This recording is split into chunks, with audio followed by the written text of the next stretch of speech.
Reflecting back as a fighter, it's made me the man I am today, the man who will not quit no matter what. Ian the Machine Freeman! They call him the Machine because that's how he fights. He goes straight at you, and he likes to punch. He's got heavy hands. Ian Freeman tearing off. Whether it be in my job, whether it be in my everyday life, I will not quit. I love this guy. He's got so much character. Anyone gets in front of the Machine, I'm going to come through and I'm going to kick your ass, boy. Becoming a martial artist, becoming an MMA fighter has set me on the path to doing the right thing the best way I can.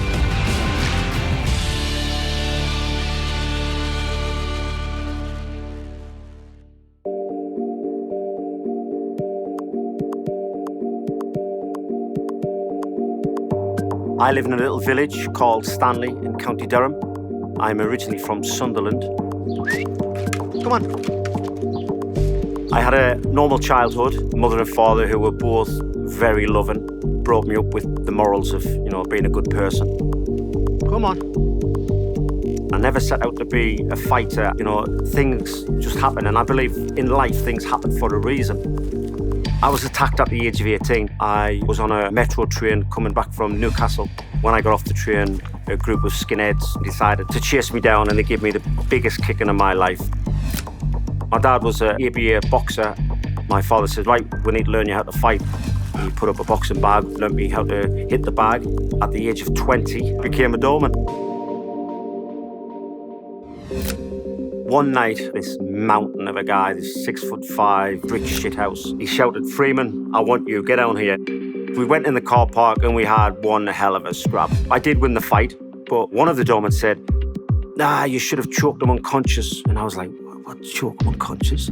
Jiu-jitsu, it's a martial art. You can put people to sleep by the lapels of the shirt.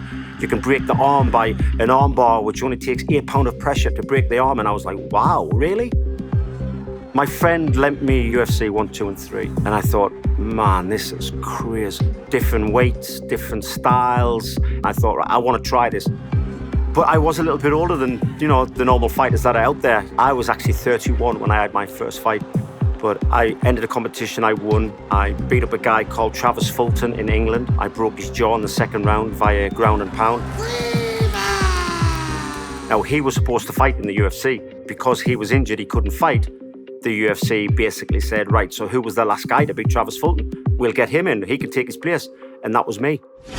Fighting out of Sunderland, England, Ian the Machine Freeman! My first fight in the UFC was UFC 24 against the leg lock specialist called Scott Adams.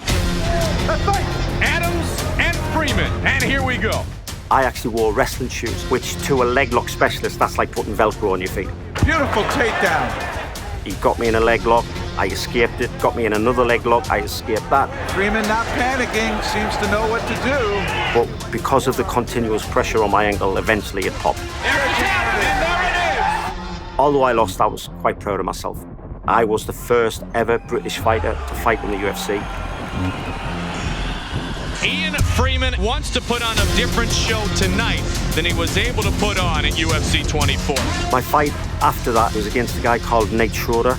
I didn't like the feeling of a loss. No one likes the feeling of a loss. So I said to myself, I'm never going to lose.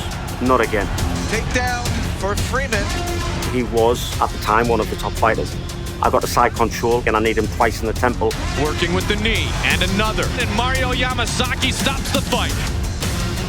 I then got a phone call from Joe Silver. He said, I've got some fantastic news for you, Ian. UFC's coming to England. First time ever. And I'd like you to fight on the card. 4 weeks into the fight camp, I got the devastating news that my father had cancer.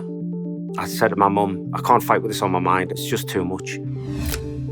My mum said, remember the times that your dad took you in the bedroom and took you on the punch bag and he got you ready? She went, do this last fight for your dad. Go beat him up, come home, and give your dad the best going-away present you could ever give him. So I did. The world-famous Royal Albert Hall hosts tonight to the most prestigious mixed martial arts competition on the globe. There was a fellow Brit fighting before me, my good friend Mark Weir. Mark Wee was fighting Eugene Jackson. Eugene had been knocking everyone out. Oh my, did you see that high kick? And it's over! It is over! At the time, that was the fastest knockout in UFC history. Fancy going out and following that. The Machine! I stood on top of the platform. I just saw these thousands and thousands of people just screaming and cheering for me, and it was like, wow. There's no drug on this earth that can give you that kind of feeling. Let's get it on, come on! The Machine against Frank Mir. Sunderland, England's own. There's it right, he connected. I caught him with a couple of punches, and I think that kind of shocked him a little bit. He shot on me. I sprawled pretty good. And Mir wisely shoots. And when I put him on his back, that's when machine ground and pound came in. And Freeman caught him with a big right. If I hit you in the jaw on the ground, you're going to know about it. And from that very first punch, he did not like the power that I gave. He is teeing off Ian Freeman. Mir wants the submission. Frank Mir had me in one of the most excruciating submissions you can have in MMA, which was a heel hook. Can he get the leverage on the ankle? I did this fight for my dad. There's no way that I was going to tap to pin. I pulled his head forward and I punched him about 6 or 7 times in the face. His face was a mess.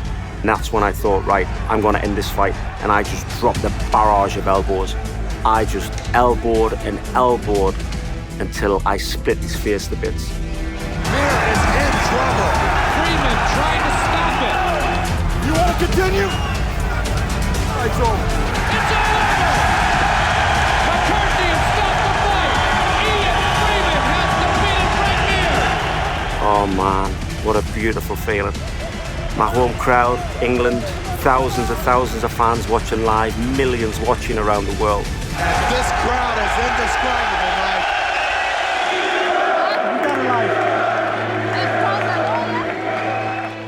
This was live on TV. At the time, I was still thinking, my dad, he's going to be watching this.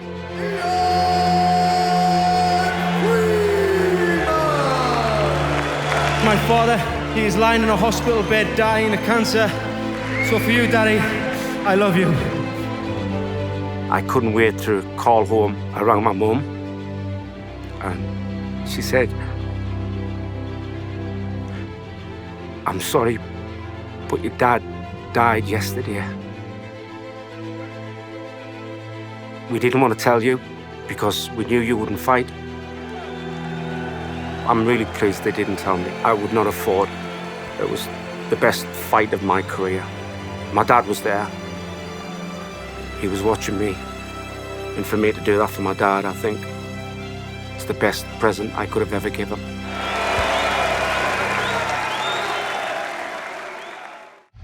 Entering the octagon. It was only about a month or two after UFC 38, I fought in the UFC against Andrei Arlovski.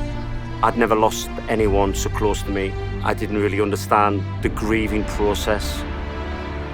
I looked at Andrei Arlovski and I said to myself, I don't want to be here. I do not want to be here. Needless to say, that fight was a disaster for me.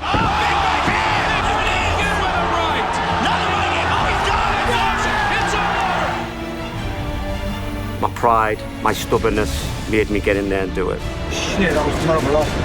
Fighting out of Sunderland, England. My career after UFC 38, some wins, some losses. Overall, more wins than losses. Fought for British titles again. I fought in 2 different weight categories. I fought for the cage rage heavyweight and the cage rage light heavyweight titles, which I won. Never beaten by any British fighter ever. My final career total was 20 wins and only 7 losses. So I did all right.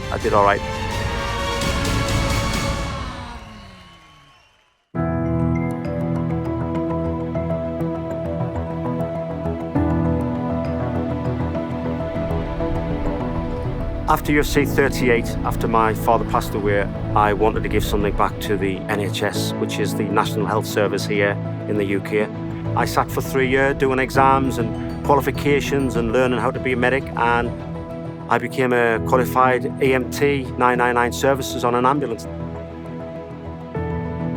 I work as an EMT in Preston, which is about 2 hours away from home. I go down in a little camper van. This is my little baby, my little pride and joy. Absolutely love it. It's got the fridge, it's got the sink, double bed, beautiful. I'll never go short. My little toilet. I love this job. I absolutely love being an EMT. This is the Life Pack 15. These are the pads that go on. These are the ones that shock you if you are having a heart attack. And this is what brings you back. There's people who genuinely need your help. And when people genuinely need your help, it gives me a great satisfaction. 8 minutes out. My friends used to say, when you were a fighter, you used to put people in hospital, and now you take people to hospital.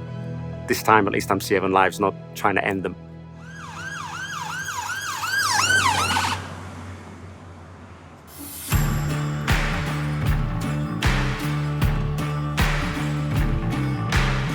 I'm still involved in MMA. I still have a gym. I still have a team. Last 10 seconds. We have a good fight team. We have guys who are top rank in the country. You ready? Off you go. My daughter Kennedy is one of the top coaches here. She's a professional fighter herself, 3 fights unbeaten. We train together, although she's a lot lighter than me, a lot younger than me. We still spar together, and when it's time for her to fight, I'm actually in her corner. Everybody who I've fought, everybody who I've hit on the ground said they've never been hit so hard. Bang, bang, bang, bang, yeah? When I have events myself, all my guys fight on my shows. I keep them active. So whoever comes to my gym and wants to fight, we teach them, we get them ready, and we help them compete. You know what's going to happen if you mess with me? I've been running MMA events for as long as I remember. Fight day at Machine MMA event is quite busy. Not only do I put the cage up in the morning, do the rules meeting for the fighters just before the event, I actually MC the event as well. Ladies and gentlemen, are you ready for the action? Your dad actually is the ring announcer tonight, the MC. He's really good at his job, so makes it extra special that he announces them in the ring. He gets the crowd all hyped up and ready for the show.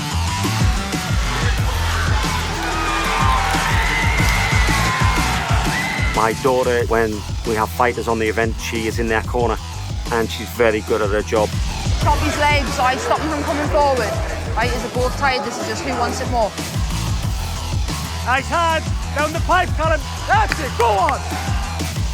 What I enjoy most about doing these events is still keep my hand in MMA. Fucking hell, what a fight. In the blue corner, Colin Freeman. I told ya, that's Machine MMA, baby. Boom. When you've done something as exciting as mixed martial arts, it's like a drug. So I keep my hand at this just to keep me excited, to keep me going forward. But most of all, for the fighters themselves. They have a platform to compete, and Machine MMA is that platform.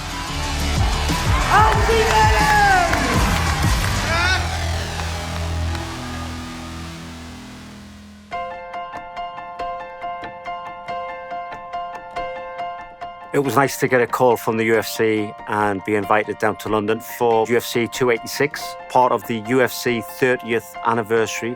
Met a few of my older friends. Mark Wee was there. How's it going, man? Been a while. You all right? Yeah. You good? It was good to see Mark again after all these years. Ian, we go back a long way. We've kept in contact through the years. My very last fight was on his show as well. He was there in my corner as well. We've never lost contact. That's the main thing. It's a good friend. You got to say really nice things about me. Yeah. Not bad things. I can't lie. Michael Bisping and I have been friends for 15 years plus. We trained together when he was getting ready for UFC and I was kind of semi-retired. Good. Freeman, you'll be first. Age before beauty, you know. He was the first Brit to fight for the UFC in the year 2000. Please welcome Ian the Machine Freeman. The reception I got when I went to the question and answers, wow, it was nice to hear the applause. I even had people shouting the machine from the crowd. How do you give yourself that challenge? How do you give yourself that zest now to fill the massive gap that was MMA competition? You will be surprised at how many fighters have retired and their mental health has deteriorated. What have I done? Save lives, paramedic. That's what I do now. That's my buzz. Can I just say something? People always say that I was a pioneer. That man on the end right there, he's the true pioneer. 100%, 100%. To be recognised, it was nice. I just want to be remembered, and to be remembered was an honour. This United Kingdom has an absolute love affair with mixed martial arts, and tonight, with much fanfare, the UFC is back with a championship main event as magnified as any that has come before it.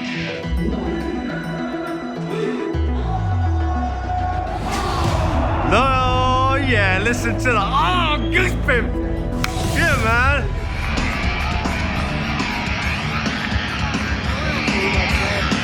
We go back 23 years when I first saw Bruce. All the time we've known each other. You're a warrior, and you'll be a warrior forever, and I know it. A homecoming for the ages. Hard to put into words the atmosphere inside this O2 Arena in London. The crowd went absolutely crazy when Leon Edwards came out.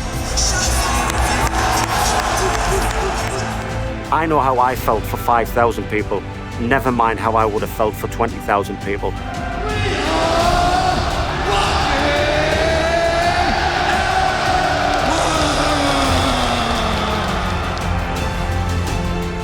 Leon Edwards absolutely smashed Usman from beginning to end. It was an amazing fight to watch. I absolutely loved it. Yes!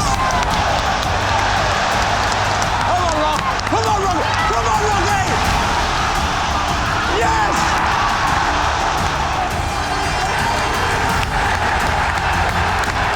He's kept the title. To be the champ, you've got to beat the champ. He did not beat the champ.